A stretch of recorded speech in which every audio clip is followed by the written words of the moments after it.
Hello everyone and welcome back to Phoenix Gaming. We're continuing our run of Frosthaven characters.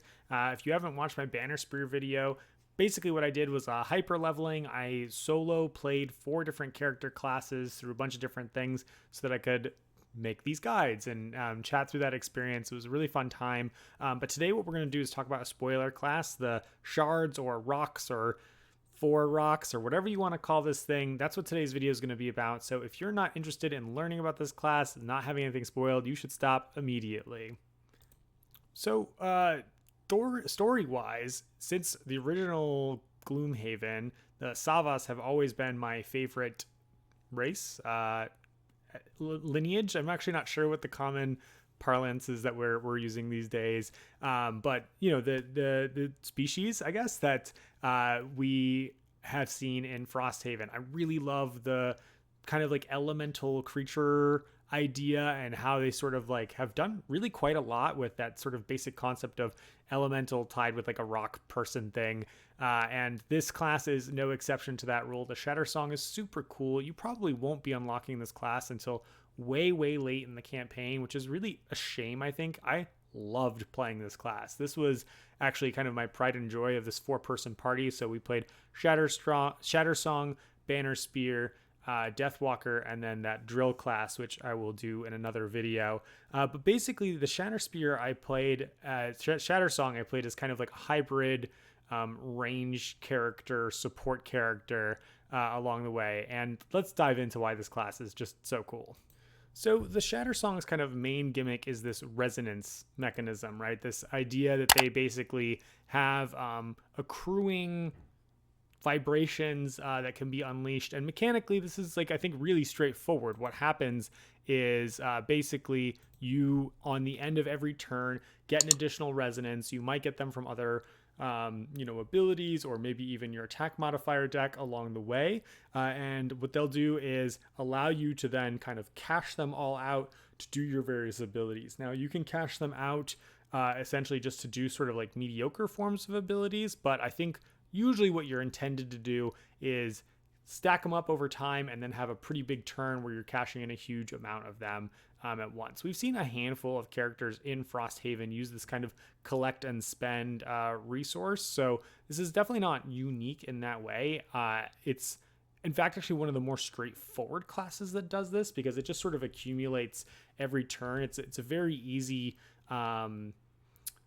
counting up mechanism. And I think that's why this class is only a mid complexity, only a 3 rating complexity. Another reason why I think it's kind of a shame that this class probably doesn't get unlocked until really near the end of the campaign. It's listed here as having high support, good mobility, and then kind of like just a smattering of the other stuff. This is definitely the smattering kind of class. This is just one of those sorts of classes that I think really thrives in the Haven universe, where classes don't necessarily fit one role. It does, I think, lean most onto the support side, but I think in terms of what this class brings to any party and what you need to be aware of when you have this Savas Shattersong along with you is that it goes in bursts. It's going to have turns where it's a lot more impactful and other turns where it's kind of building up. So it sort of ramps up over time, being superior to a summon, but not by a large margin, until it has these turns that can kind of break a room or break a battlefield. And I thought this was a really fun class to play. It really plays nicely to my style, which is kind of play very patiently and then sort of unload as the scenario is going on. This allowed me to have kind of a couple off ramps for unloading in the midst of playing, and then kind of in the final room just going completely Super Saiyan with whatever it is that you have left. And definitely was able to take advantage of that. It leans again into my play style. So I think it's something that anybody can pick up though, because it is, I think, a little bit more straightforward, even though it has this like fun resource management component.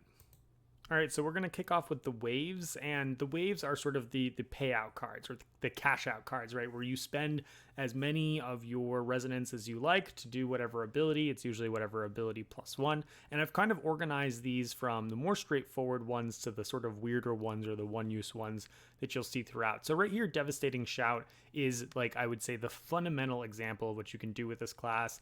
It is a X+1 attack, so if you spent all 5 of your resonance that you'd saved up, then you you could do a huge 6 attack at range 3, which is obviously really nasty for a level 1 card, but you're only going to be able to do this, once per rest cycle, because it's 5 turns that it took you to accumulate the resonance resources to get there.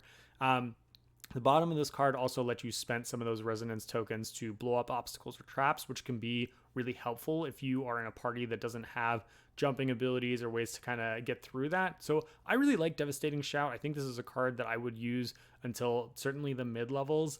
Lets you just kind of dump your tokens as you've been accruing them throughout the scenario to make one big attack on someone that just needs to go down for whatever reason on a given turn. And then the bottom ability comes in hand every once in a while as well.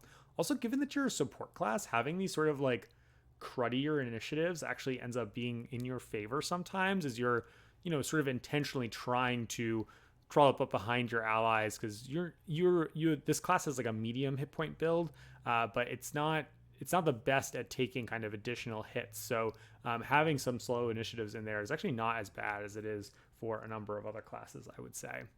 Heartening Harmony is the same kind of thing. It's X+2 instead for healing. I ended up not using this card quite as much. Damage is just generally better than healing. You can see that they sort of have healing at 1 higher stat here, so that's nice and okay. The one thing that's solid about Heartening Harmony is that depending on the scenario, you might have reasons why you just want to throw a heal 2 on an ally. And so using this with very few resonance is actually a lot more plausible than it is in the previous card, because doing an attack 1 or 2 is maybe not worth your time, but doing a heal 2 is not the most horrible way to spend your time.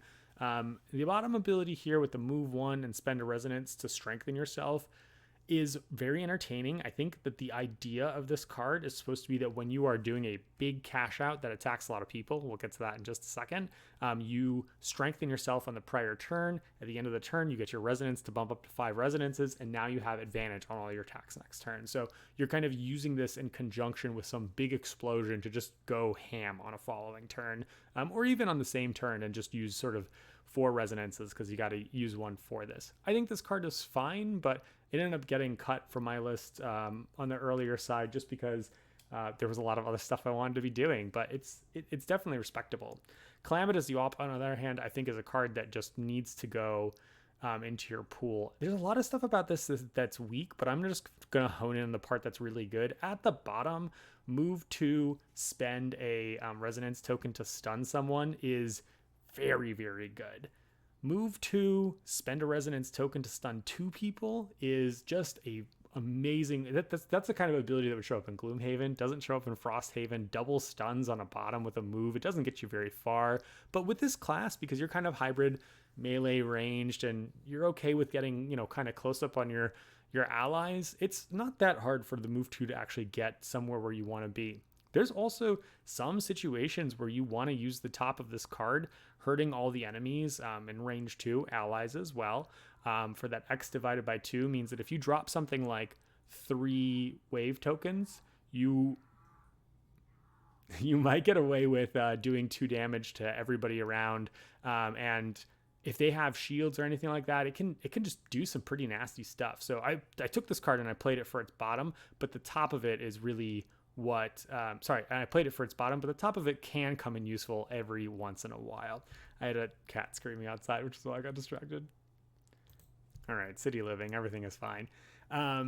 This card, Lifting Voice, it is a scenario specific card, and it's just absolutely wild. The top of this card lets you move you and your whole team however many resonance tokens you have, as long as you're within range 3 of them. And for some scenarios, this is absolutely crucial. There's a couple funky scenarios in Frosthaven. I think one of the more infamous scenarios too, that just, it's such a huge advantage to have additional movement for your whole team. That being said, in the majority of scenarios, dropping a bunch of your resonance tokens to move your teammates a couple spaces doesn't feel so great. So that top is again, very, very scenario dependent. And the bottom there with its muddle can be pretty nice. I mean, muddling everyone within 5 spaces for resonance tokens. Basically drops a lot of things on your enemies. If you're playing with other party members that enjoy doing the whole curse bombing your opponents and everything like that, it can be a lot more. But I would say that this card is more niche than anything else, and you should treat it as such. The last one in here is my favorite of the wave tokens. It is the Unrelenting Whale, and this allows you to just kind of set up a huge attack. It's not common that you can kind of like Frost Breath, a huge number of bad guys here, but I found plenty of times where I was hitting 3 or 4 enemies, especially in scenarios where they end up kind of spawning in a corner, or something happens where an enemy is maybe getting summoned along the way. You can actually hit a huge number of people with this at the end and just pump out an absolutely nutty amount of damage. The other thing is that that's the lost side of the card, which is for a really cool wombo at the end. But the bottom of this card is also very good. A move 4 on an initiative 26 is completely respectable on its own, but the ability to just sort of push someone into a trap, into a hazard just out of the way, into a banner spear formation, with the cost of a resonance at the bottom, made it so that this card was a auto take with me until much higher levels. So I really, really respect Unrelenting Whale for the fact that it just, both sides of this card really do work, and the bottom is what I want to be playing until I lose it up on the top. The next couple cards are like that, I can attack people, but I'm not that great at it sort of cards, which is going to be what you're playing a lot of as you're building up from round to round. So I would definitely consider how much you like these incoming cards in terms of how you think you're going to like this class, because you're going to have a number of off turns where this is the ability that you're doing. So for example, on this card, a 3 attack range 2 is nothing to write home about, but you've seen that we generate a little bit of sunlight along the way, and if maybe some enemies generate sun, an attack 4 with advantage is actually pretty nice. I think Illuminative Tone is a really solid card, and the bottom here allows you to do a fair amount of attacks in the right scenario, kind of play into that style that I've described from earlier of just kind of chugging along in a scenario and then cashing out at the end. I did this with that sort of Unrelenting Whale, the Frost Breath attack that we just talked about a couple times, and it just put out, I think at one turn I put out something like 30 points of damage across all the attacks, which is just crazy. Sonic Shock here is a card that was more powerful in my party, first of all, because I was playing with Banner Spirit, who generates wind, so it was very easy to trigger the elemental requirement of the top of this card. But it also is more impactful when you are fighting elite enemies, like you would be in a 4-player party quite often, bosses, obviously, and people that just have more hit points, right? Because if you're going to hit somebody and then put the brittle on them, if they have 4 hit points, you've already attacked them with an attack 2 here. The brittle is generally just going to be wasted. But when you're setting this up for attacking, big zombie Algox and things like that, yes, they have shields and everything, which makes brittle a little bit weaker. It's the time where you're most likely to be able to cash out on it. This also depends a lot on your teammates. If you have teammates that do attacks 4s, 5s, 6s, it can really stack up pretty quickly. So I think your mileage is going to vary based on who you're playing with, but I think this card was really solid. I played it a lot, in part because I had the combo with the Banner Spear where it was easy to get the wind along the way. Bottom of this card I thought was going to be better than it is. Moving 3 and then getting one of my resources is great, but it was surprisingly hard to move somewhere where you're next to at least 4 empty hexes. I generally wanted to be kind of rolling with my party rather than completely away from them. And there are some ranged attacks in this class, but frankly, one of them is the top of this card. And so I did trigger it sometimes, but I found it a lot more difficult to trigger than I would have imagined. So Sonic Shark, completely mediocre card, does all the mediocre things. It's in a lot of ways, it's sort of like bread and butter for this class. Foreboding Tremors, I would say, is the same thing, but it's sort of the melee version of it. However, the upside of Foreboding Tremors is really cool. If you can get 2 enemies in a space where you attack both of them and then immobilize them for the cost of 2 of your resonance, you can do a smidge extra damage and push them away, but they're still going to be immobilized. So against the right enemies, this is actually a wonderful card to essentially prevent their, just blank their actions for the turn. It's on a pretty good initiative, so you can use this against a lot of enemies, just sort of end up skipping their turn, which I think is quite powerful. It's well worth a 2 resonance if you can set up hitting 2 people for it. The location formation thing for it is maybe the harder part, because using it on 1 enemy doesn't feel quite as good since you're paying 2 resonance, but it's very respectable. Bottom of this card too, move 3 with a bunch of muddles for enemies, is just a nice extra value card. I thought the Foreboding Tremors is really solid overall, and this is a card that I kept with me for quite a while. Precious Gems is a card I didn't use as much. You know, I'm a broken record on this channel. I'm not a huge fan of loot, and I'm definitely not a huge fan of using my resources to loot things. And attack 3 is also just not especially special. Obviously, there's a very fast initiative on this card, but I'm not entirely sure why I'm trying to go so quickly.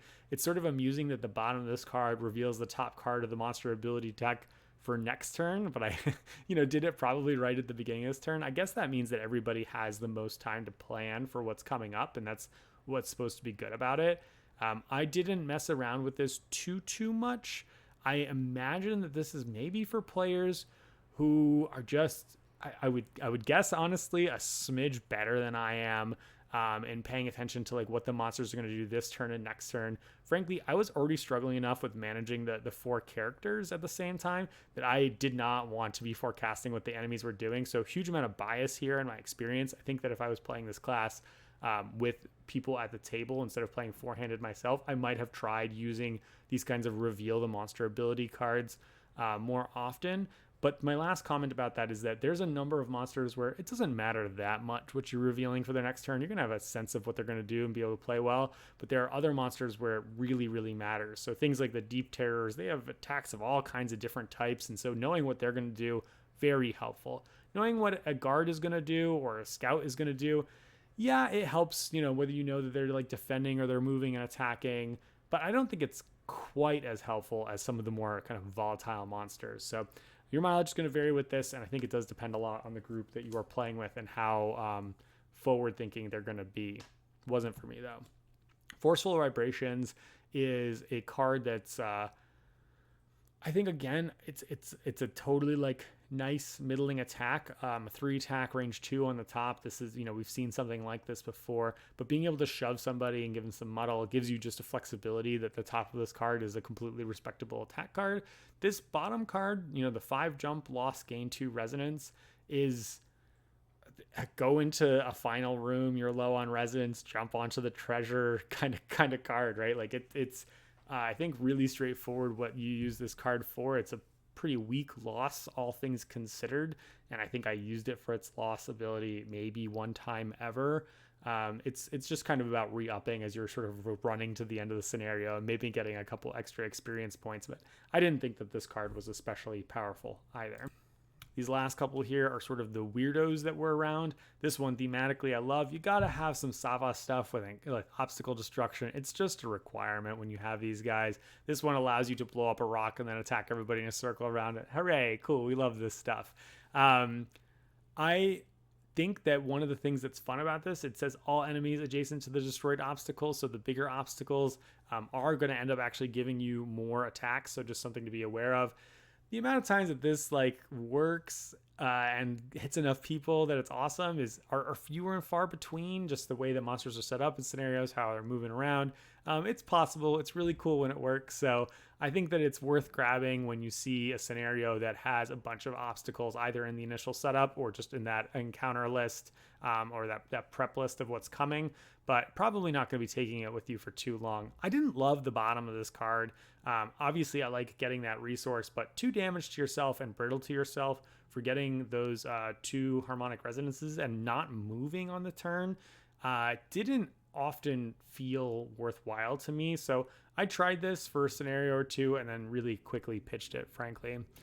Empowering Pulse is a card that, again, the top of it is sort of like that jump card. It's an okay attack that gets you some resonances back. So this is a kind of card you're just sort of using as you're burning through your cards in the last room here. The bottom here is nice in that you can bump up a fighter in your party and then maybe do a ranged attack if you're kind of right behind them. So we had a couple of range 2, range 3 attacks, but you do need to be set up in the right location from the previous turn. So again, just because of the fact that you don't get to move with this card, top loss is like okay, but not the most exciting. On a 10 card class, This isn't a card that I would be so excited about. Maybe if it was a 12 card class or something like that, but Empowering Pulse for me did not end up lasting for a terribly long time. Din of Battle, on the other hand, I actually put in almost all the time. I like attacking two enemies with the muddle.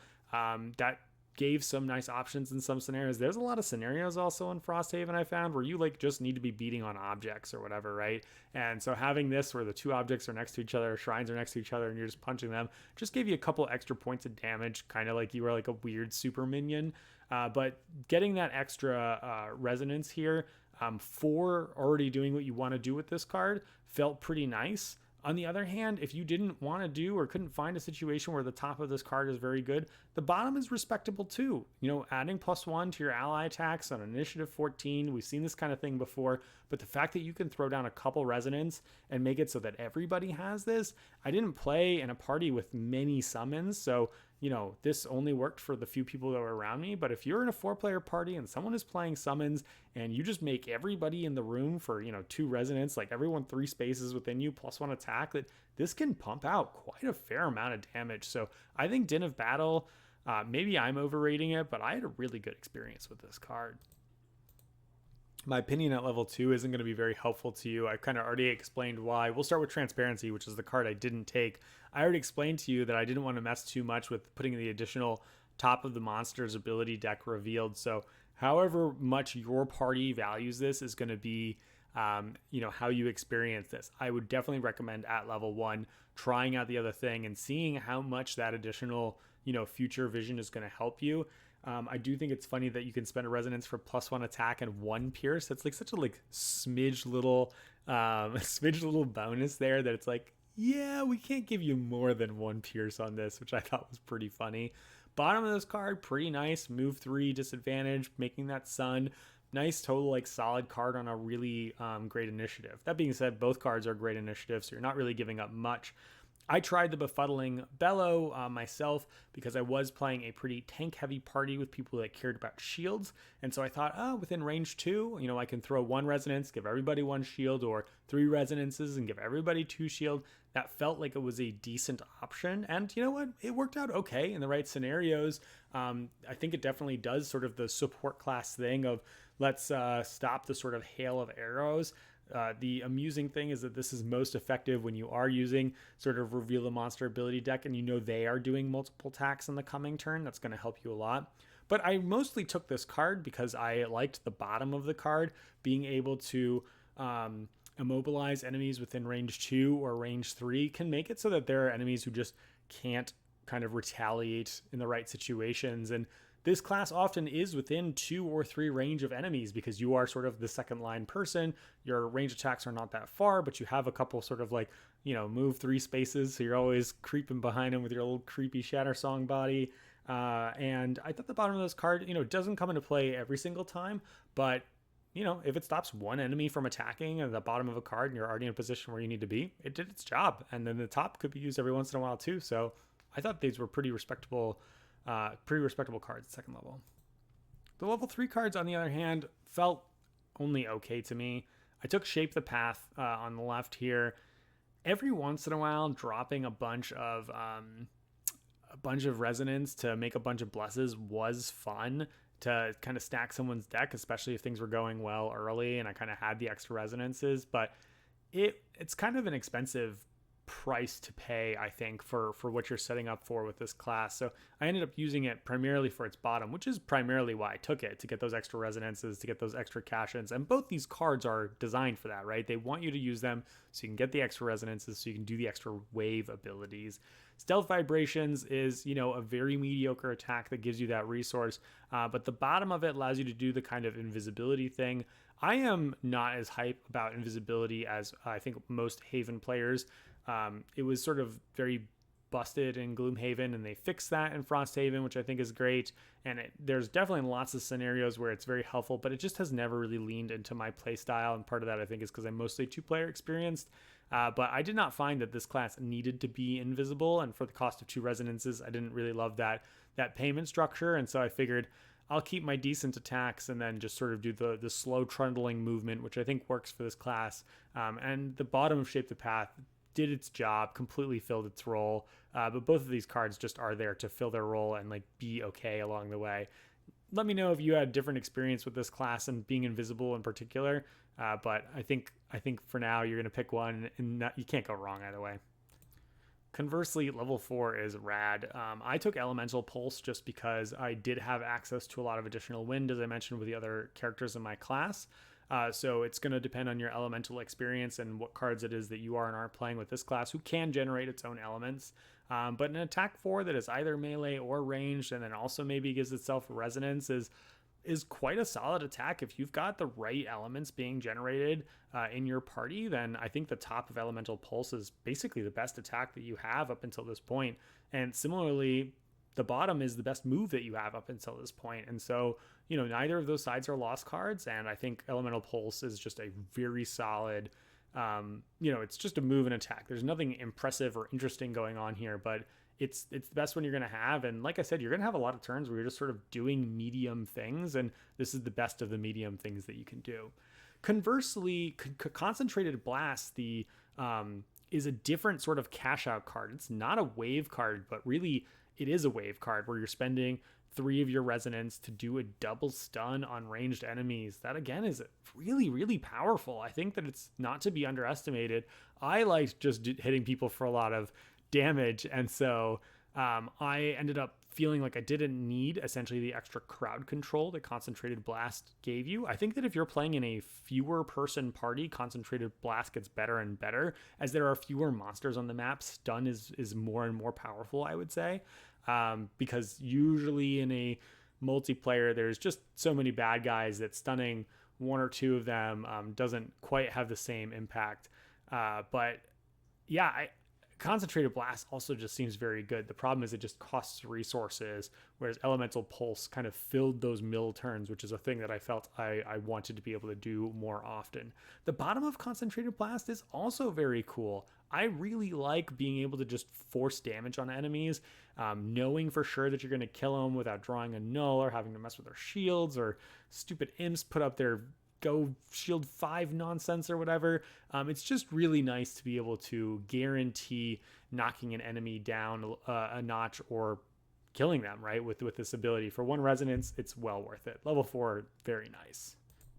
Level 5 cards are pretty funny. I took Shrieking Chakram because I liked the idea of being able to do the 4 attack on a whole bunch of people at range 4. It's basically just a better version of Unrelenting Whale. It's different, but it's a lot more flexible. And frankly, if I have the right setup, the right way to get more resonance cards, it allowed me to have 2 huge turns of attacking people. So that's why I ended up taking this. It's also a great initiative. The bottom of this card I thought I was going to use more often than I did. And it is right in the right situations. It is good in the right situations, but you're not often up in melee. Like I said, you're usually like 1 space off of the front, and so it depends on how your allies are situated, where the enemies are situated. The upside of this is bananas, right? Like you could move 5 and everybody that you touched takes 2 points of damage. Like you could hit a lot of enemies with this. But I found surprisingly that I bumped into more situations where it was difficult to dance past all the people that I wanted to. That being said, I'm still convinced that this card is very good and the bottom of this card is really good. I just for some reason had a harder time triggering it than I thought it was going to be. So just be aware. But I wanted another kind of payoff card after having not taken a payoff card at 4th level, and Shrieking Chakram definitely does that. I think it's pretty obvious even just from the stat lines. Empowering Note, on the other hand, is just a weird card. It basically says take all of your cards and make all of them care about having, this resonance resource. You can just make all of them better by spending this. And there's so many exceptions. Non-persistent, non-loot, increase any one of a value numeral except experience. Just a lot of like little exceptions because they needed to be sure that it doesn't work there. But basically the text says add 1 to whatever you feel like adding 1 to when you spend some resonance. If you are going for big, huge turns, then, using a persistent loss card at the top here like that is not going to be very helpful for you. But this card is A, nice for getting one of your masteries, and B, can make it so that you just, instead of having sort of like these big combo turns, you just have a more solid, consistent experience throughout the scenario. And I think that's totally cool. Bottom of this card is a card that does things and gives you some more resonance. Cool. So I'm not going to sound like a broken record here, but I didn't mess too much with Future Sense. So, your value of Future Sense is going to vary depending on what your group looks like. I think it's absolutely hilarious that you can target up to 3 monsters and just know what everything on the battlefield is going to do next turn, basically. That's a very entertaining part of that design where you just really know what is happening in the future. Bottom of this card is an even bigger move with even more resonance as a loss, so better than the things that we've done before. So I think this is obviously just a strict upgrade if you are into this kind of aspect of the class, but I can't say much about it. And instead, I messed around with Unsustainable Wave. Unsustainable Wave is a card that, it does 3 or 4 damage, maybe more if you have a nice perk deck. And then, you hit a couple adjacent people for a lot less than that. Fine. The thing is that if you set up a really nice turn with Unsustainable Wave, there's a way to actually know what the top of your deck, your attack modifier deck looks like with this class, which we'll get to a little bit later. So you might know that you have a really big attack coming, and you might also have thrown Brittle on an enemy, because this is a class that can make Brittle. And suddenly a card that is pretty unimpressive could be something that basically reads as a non-loss card. Attack this guy for 8 points of damage and then 6 to his 2 buddies or something like that. The upside on setting up this card is actually insane. The class can do it by itself, but you can also do it by coordinating with the right party members. I didn't really have a party that coordinated really well for this, but I do know that there are some classes that are a little better at setting that kind of thing up. Also, if you're doing goofy stuff like blessing yourself a whole bunch at the beginning of a scenario, the upside of when this card works is fun enough that it is absolutely worth the take. And then the bottom of this card is interesting too. If you are finding in your party that you have just a bunch of excess hit points, converting those hit points into resonance, especially like right before a long rest or something like that, is a nice little option. I don't think it's a very good ability, but it's a decent option to have on something where you're like, well, I couldn't find a way to trigger my unsustainable wave. I don't need to move this turn, so I can take a few points of damage, pick up a few resonance along the way. I think it's pretty cool. It also allows you to go just nuclear in the last round, where you sort of like relentless yell or whatever it's called. Drop all of your things. Then next turn, play the bottom of this and your shocking chakram, and you just go crazy. Unsustainable Wave is a lot of fun. I highly recommend it. Future Sense, yes, it gives you a lot of, if you want to have that kind of like control knowledge of the battlefield, it's going to do an impressive job, but I just think Wave is a tier above. We're moving into the territory where I didn't actually end up playing these levels, so you're just getting kind of my impressions of these abilities. Both of these seem like they are totally good cards, but nothing that I'm super chomping at the bit to have played with. Cloaking Refraction, a solid attack that lets you go invisible. This is obviously a little bit nicer because it's a low initiative. You're in melee to do this, so you can run up and kind of mess things up. This is a completely respectable card on really anybody, but I think that with this like medium fragility class, or medium buff class, depending on how you want to look at half glass full or half glass empty, having that on the top there is decent, and like I said, I don't play with invisibility that often, but 5 is a big hit. I also think the bottom of this card, move 3 and then a bunch of shield 1s for you and your allies is quite a lot. You don't actually see that on a lot of other cards. Oftentimes when you're giving things to adjacent allies, you don't get to move in addition. 11 means you're probably going before them. And if you give them all shield 2, that can actually do a lot. And there are cards, or there are classes in this game that really benefit from coordinating with you. So I think Cloaking Refraction, both sides of this card are very real, and that's probably the card I would have picked. Sound Therapy is fun, right? Like you can, for someone who struggles maybe with the card management or just has fewer cards to start off with, you can drop your resonance to be sort of super support and have them pick up cards from the discard pile. This obviously increases longevity of players, and lets them pick up their best cards, which by the time you're level 7, everybody's got some best cards that are in there. And then worst case scenario, heal 4 on the bottom that generates a element that you care about, is pretty good. Both of these cards are solid. I'm leaning Cloaking Refraction. That's what I would take in my game, but I don't think you can go wrong either way. The level 8 choice is more a reflection of what you've taken up until this point. So we're going to start with talking about feedback. So immediately after each wave ability, gain a resonance back. I think what this means is that you're going to be using your wave abilities more at the 3s and 4s, because you can just essentially go wave after wave after wave after wave when you have this card. And so if you've taken cards that have non-loss waves, or you really have been playing a lot with those non-loss waves, feedback becomes much, much better. On the other hand, if at level 5 you took the one that gives you, +1 every time you're using a resonance anyway, or if you took concussive blast, which is another way where you're, throwing your resonances away, feedback becomes not as good. So it sort of depends on how you've structured your character up until this point. The other thing about feedback, though, is that the bottom of this card is really nice. Like a move and then muddle a bunch of guys is a completely solid bottom ability here. Sort of a couple of our abilities stapled together from earlier. But let's talk about soft spots, which is an extremely unique card. You get to throw a bunch of brittles on enemies. I think that if you have that unrelenting wave or yell or whatever it is from level 6, the one that I talked about, that weird combo, then I'm leaning pretty heavily towards taking soft spots, setting up a big, huge turn for the future. But on the right enemies, which is a lot of enemies by the time you're level 8, doubling damage on a subsequent attack is just, it's going to do a lot of work. It looks like you look at this card and it doesn't even do any damage on the attacks, but it's 3 double attacks coming up in the future. That's pretty nice. The range on this is somewhat limited, so that's going to be a little bit tricky to actually get 3 people in range too. But, worst case scenario, using this card for a move 5 push and maybe even jumping at the bottom, I think soft spots would be my take, even though I actually kind of really dig the feedback as a sort of build around kind of structure. But it sort of depends on what cards you've taken up until this point, and if you've theory crafted backwards from feedback, or you're starting at level 8 or something like that. I suspect most people are going to be leaning into soft spots, though.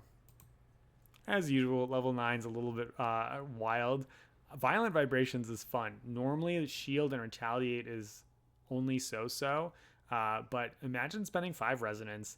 You and your allies have 6 Shield, 6 Retaliate. Against the right enemies in the right room, this card just deletes everything at no cost. I think this card is actually insane. I'd have to see it in practice. Even at level 9, 6 Retaliate just adds up so quickly. And this is assuming that your allies are doing literally nothing. Like, they could say, I have to long rest this turn. Like, cool, guys, I got it with my Violent Vibrations. I think this card's kind of nuts. It is a loss.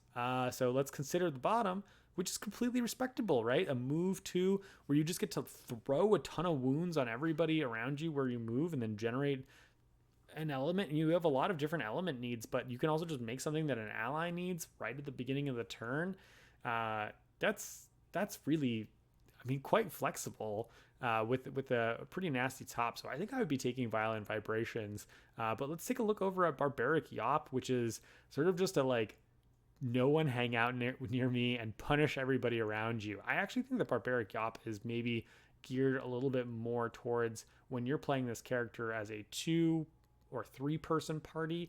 There's just less people around, less friends to worry about. You can kind of run off on the side on your own and cash in. This class is kind of on the more supporty side, so I think in general is a bit better in the 4-player scenarios. But this card is really, I think, saying, you can just kill a bunch of guys by yourself. In the right setups, there's a lot of rooms in Frosthaven where you kind of got our scenarios where you got to kind of go off to a side room. You could open a room, Barbaric Yop in that room, and then run away. And that's pretty gnarly. It's definitely a very respectable level 9 ability. The bottom ability here is kind of entertaining in that you can move a whole bunch, but basically wherever you get to, you and your friends have advantage on your attacks. Again, completely respectable, pretty exciting. Actually, I think that it's you and all your adjacent allies. I think you could do some cool stuff with that, but it's got to be paired with a low initiative card because this card itself is a pretty high initiative. So it sort of depends on what else you have and if you're playing low initiative, top abilities along the way. But wouldn't matter to me because, like I said, I'd be going into Violent Vibrations. The loss there is just too fun to try out. All right, let's talk masteries. This one, always have 0 directly before you gain at the end of each of your turns, is a math problem. You might be able to actually just set up your cards in a way that you can trigger this automatically. I think from the very beginning, you'll be kind of weak because you'll just be doing a bunch of like mediocre waves or using your cards in something, but you can figure this out and get this at, I believe, first level if you really wanted to be a mostly useless teammate throughout that course of that scenario. But once you hit level 5, if you choose that card that lets you spend to just add +1 to any card, I think it becomes like nearly trivial to complete this mastery. I haven't done it, so that's maybe like an arrogant thing to say, but I think that if you are taking that at level 5, you should look into just picking a scenario where you're just going to spend every turn because you can, so why not? The bottom of this spend 5 on each of 5 different wave abilities essentially asks you to have generated 25 throughout the course of the scenario and then cash them all out. So first of all, you need the wave abilities that are not loss abilities to use, so you just need to pay attention to that. Very, very easy to do. So then the real question is, can you get to 25 throughout the course of the scenario? Well, most scenarios I think are going to end up lasting 12 to 16 turns, and that's going to be 12 to 16 free, essentially, resonant harmonies. You'll get a couple extra from your perk deck here. We saw multiple cards that just generated resonant harmonies for you. So again, I think this is actually one of the easiest class in general to trigger maybe even both of the masteries on. This one is not even really a math puzzle in the same way. It's more just patience. Does the scenario last long enough, and do you have enough resonance generation, which becomes higher at sort of the mid levels rather than being at low levels. So I think if you want to go for them, either of them are quite feasible. Let's talk about these perks. I'm not normally too excited about removing, let's get that out of my face, removing 0 cards from your deck. It just increases variance for better and for worse. So this is good once you've put a couple extra good things in your deck, but it isn't one that I'd be considering very early. You already know how I feel about this, that I didn't mess too much around with knowing the top card of my monsters of my opponent's ability deck. I'll say that I think knowing them randomly throughout the game is nearly as good as knowing them when you ask. So I actually suspect that these are quite good. I wouldn't be shy about replacing these, and if I had wanted to deal with it, these might be an actually pretty early replace for me. This one was an early replace for me because I love having incidental stuns or disarms in my deck, so that was good and fun. If you are leaning into that level 6 card that lets you cash out on having brittled enemies, I think this one is worth picking up along the way. I did this one early and was very pleased with the additional +2s in the deck. This is a class that has, a handful of mediocre attacks, so having a stronger deck just in terms of raw power and being able to punch out a surprise 4 or 5 was pretty good. And usually you can use these elements one way or another, especially because it's a flex element. I really value those flex elements quite a lot. This was insane. Being able to heal 2 and bless an ally. The problem with the heal rolling modifiers is sometimes you draw, they're mostly for yourself. You draw them and sometimes you're at full hit points, but this does a lot and it hits anyone.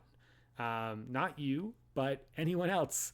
And, if you're playing with multiple people, even just 3 people, there's more other people than there are of you. So I think this is a card that you should put into your perk deck quite early. It's just a very, very good support card. You can tell exactly how good this is. It's good. It gives you some extra resonance. I had messed around with a lot of the other ones of these, so I didn't have quite as much of these perks along the way here. It sort of depends on if you are leaning more on the beefy side or on the more supporty side. I was a little bit more on the supporty side. The only downside of this is that a lot of times you're collecting your resonances to get to 5, and you might be already at 4, going to collect the 5th at the end of your turn, and then you draw this when it's kind of like off tempo for when you're expecting it. So getting surprise resonance is not always good. I mean, it's never bad, but it's sometimes just like you didn't need it. So just be aware of that. This is as good as you're impatient with having bad things happen to you. This is fine. I don't love these short resting, long resting ones in general anyway, because you have to set up having the elements there, and they're okay. But for 2 perk costs, I don't know that I'm a huge fan of this. I think the thing that makes this a little level above is that you can do both of them, and a bless and a strength on a short rest is nice, but yeah, you'll have to let me know if you took it and found it really effective, but I think it's just kind of so-so. On the other hand, I really liked this one. The start of each scenario, you can gain a brittle to get to. This just hopped off my resonance, system early on, so I could do something in the early turns, turn 2 or 3. I would have enough resonance to do something pretty big and nasty if I needed to early on. So I liked having that flexibility. Obviously, having a brittle is bad, but there are plenty of characters that just have like sort of low heals at the beginning, can toss this off of you. And I actually had a specific item that was a flipping item that did something good, and then to flip it back over, you take a point of damage. So I would do something good and then take a point of damage, take the brittle to make it 2 points of damage, and that was a way of actually getting the brittle off without even needing any healing. So if you can find workarounds for that brittle, it definitely makes it not so bad. And then this next perk I tried because I thought it sounded fun and goofy, and I actually think it's one of the best perks in the game. When a new room is revealed, you reveal the top of everybody's attack modifier decks. And at first I was like, man, who cares about that? Like, you reveal the top of these decks, but you know what's going to happen. Like, you're going to go in and attack anyway. But actually, this was pretty cool. Like, knowing that you would do exactly this amount of damage this turn might change who you're attacking, especially as you walked into a new room. And sometimes people are walking into a new room and like throwing up a shield, or the people who are coming later in the order are like moving in, like summoning a minion or something like that. And you actually can kind of modify your plan a little bit based on what you know is off the top of your attack modifier deck. So I thought this was super, super cool. And I would recommend picking it up. Maybe not as your first one, but I think on the earlier side with your party, and all your friends are going to be really happy that you have that extra information for them. So that's my run through of Shattersong. I thought this class was just a really fun way to play this game, but it's like I said, it leans into my strengths as a player. So obviously your mileage is going to vary based on what you kind of prefer. But if you're anything like me and that you like to kind of like play sort of a little bit more diligently, cautiously throughout the scenario, and then just kind of like, blow everything at the end, this, character does that, but gives you a couple more times to spike throughout the scenario, which is just very, very satisfying. And you can just come in a clutch at the end and blow everything out. Thanks for watching, everybody. Hope you enjoyed this video. If you do, please give me a like and subscribe. And if you're not already a member of the channel, and I'll be back with a couple more videos soon. We've got 2 more to go for this wonderful winter Frosthaven mix. See you all around. Bye.